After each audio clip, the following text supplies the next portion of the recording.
Hi, I'm Fiona Talbot and I'm here today in Cambridge at one of my Cambridge HMOs to give you some tips and techniques on furnishing and decorating your HMO room.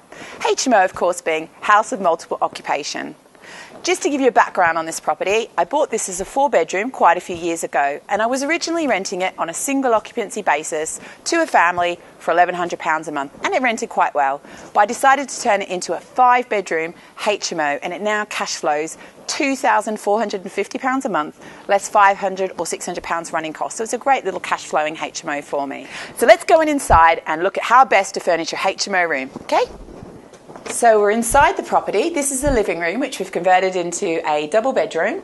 This room rents for around £550, including bills. It's a nice spacious room, very neutrally decorated, as you can see, magnolia walls.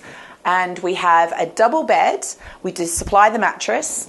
We have a nightstand, a desk with a small chair, a wardrobe, a fridge freezer, which is out of camera shot, and a drawer set. So we haven't supplied a lamp on the bedside cabinet because I don't really like supplying electrical items if I can help it in the rooms, because obviously they need annual PAT testing, which is an expense.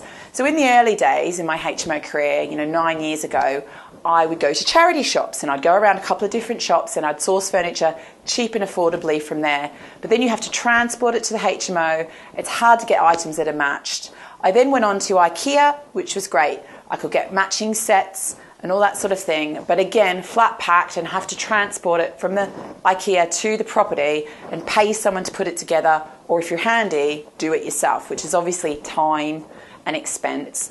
I've now recently been using bespoke HMO furniture suppliers. I'm going to give you some details of those at the end of the video for you to try and to call.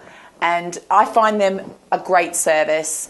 They'll quote, I send them the floor plan for HMO, and they come in, they assemble, they take their waste with them, job done, simple and easy.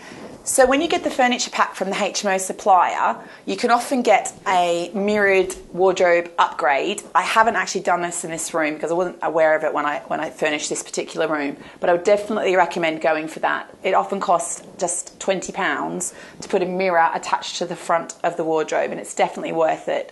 Another thing that's also quite key is to have the furniture on casters so that the tenant, if they want to reconfigure the room during their time in the room, can move the furniture around easily, and the property manager can move the furniture back when they've left or whatever.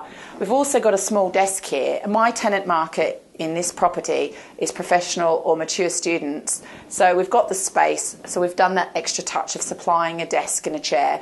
And we also have a fridge, which isn't standard in our rooms, but given that this has got a little bit more space and it's close to the kitchen, we have put a small fridge freezer in as well, because there's a lot of problems, as people may know, in HMOs where people nick each other's food and things like that. So the tenants quite often like to have their own private fridge freezer. So some people like to dress their HMO rooms for viewing, so they're shown at their best. A couple of quick tips on doing that. Some nice clean bed linen. You see we've got some nice lovely beige and green bed linen here on the bed. Some flowers and a vase. These are fake flowers. If you put real flowers in, obviously if you're taking a while to rent the room, that may not go down well. So some fake flowers just adds that little touch that sometimes can make all the difference in presenting the room at its best. So I've created a guide, which is my top tips on furnishing your HMO rooms. If you'd like a copy of that, email me fiona@fiona-talbot.co.uk and I'll happily send that across. Thanks for watching the video today. Look out for the next one.